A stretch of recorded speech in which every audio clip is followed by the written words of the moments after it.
Well, welcome back, everybody. Today I'm joined by another fellow author in the upcoming short story anthology, Voices of the Future Stories of Healing and Home, Rihanna.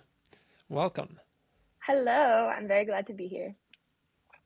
Yeah, so to kick things off, I guess we'll just dive right in. Could you tell us a little bit about the story that you wrote?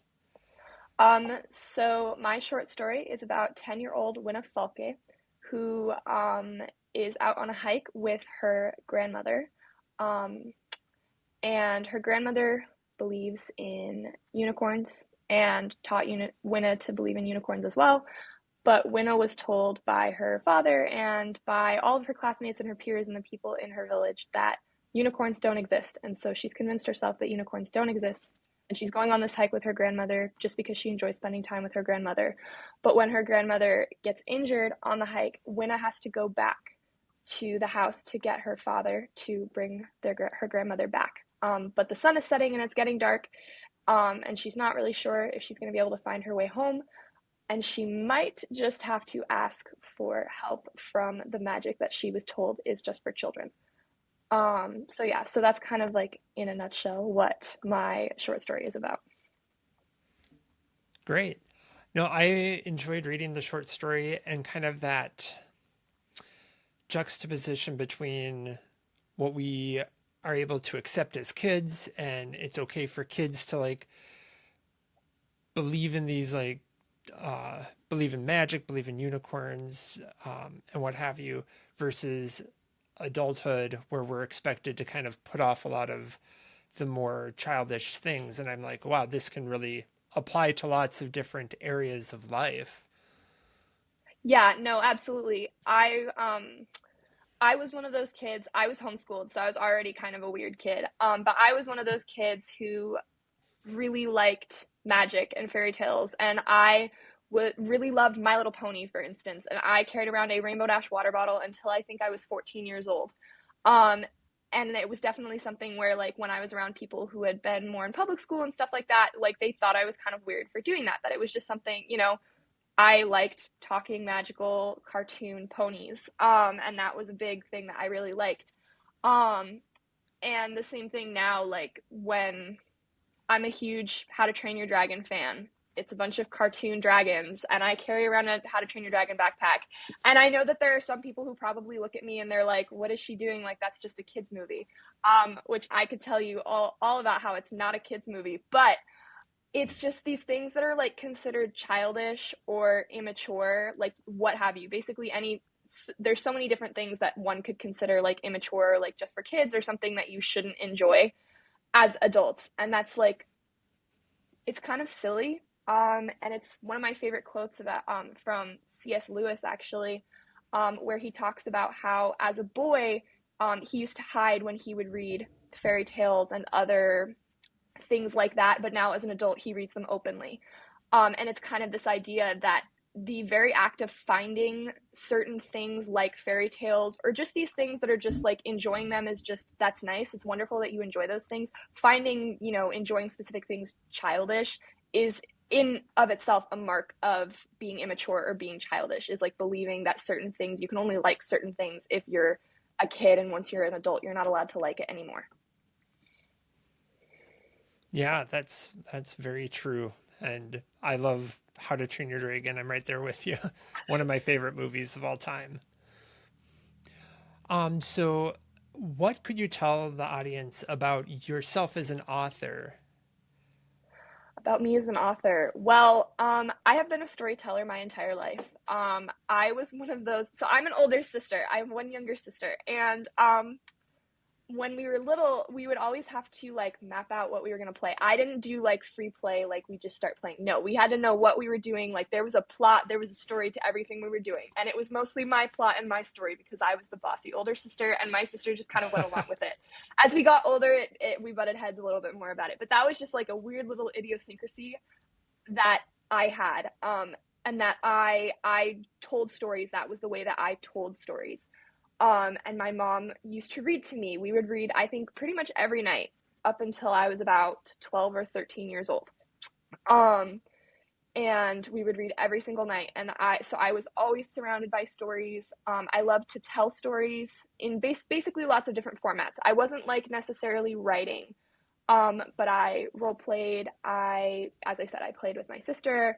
I wrote a little bit of fan fiction here and there, that kind of thing. But yeah, and then as I got older, I kind of realized I was like, well, I really like doing this and I want to do this more. And so my parents started enrolling me in creative writing classes and things like that. And so yeah, so I was doing that.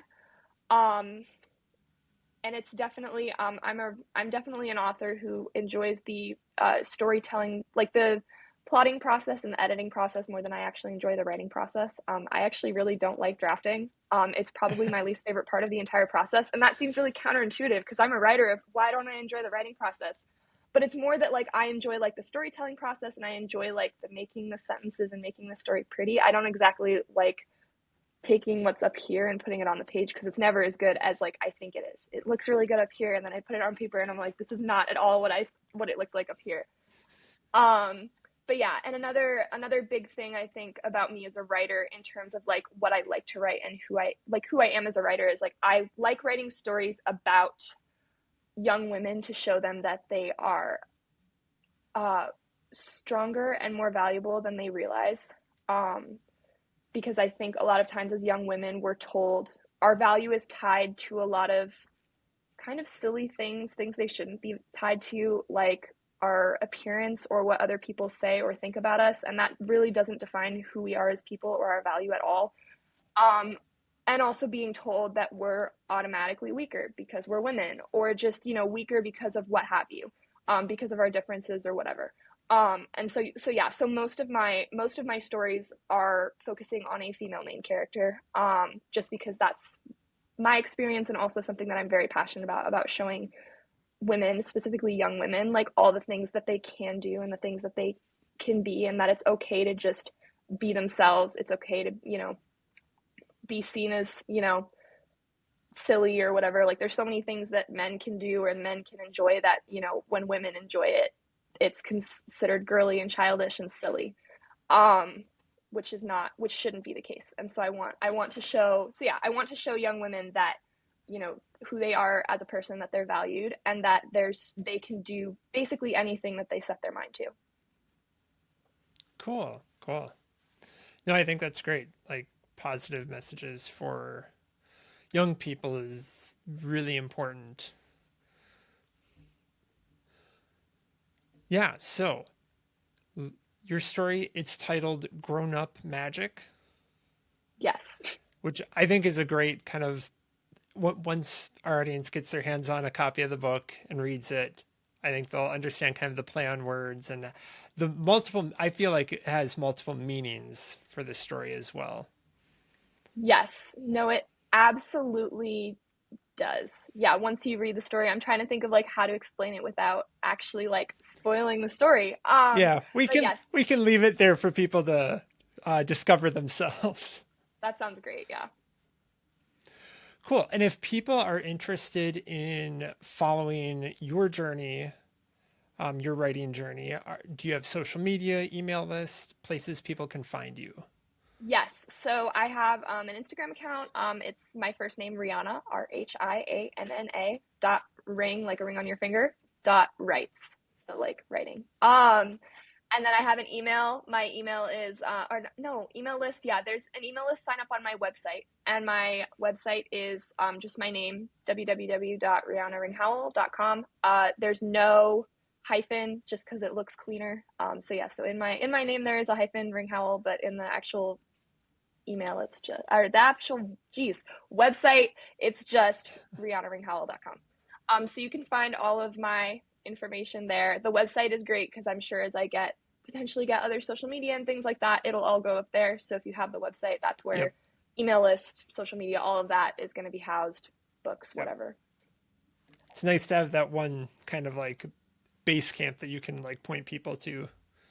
Exactly. Yeah, the one thing that stays consistent, it will be that even as the things change, all the information will be updated there, even if I end up changing my username at some point on Instagram or whatever, I don't know. Yeah. Well, thank you so much for stopping by. I've said this to a couple of our other guests that I'm so excited to be in this anthology with you, but also kind of pay attention to each other's writing journey as we pursue publication and landing book deals in over the next handful of years, however long it takes. Yeah, absolutely. Thank you so much for having me.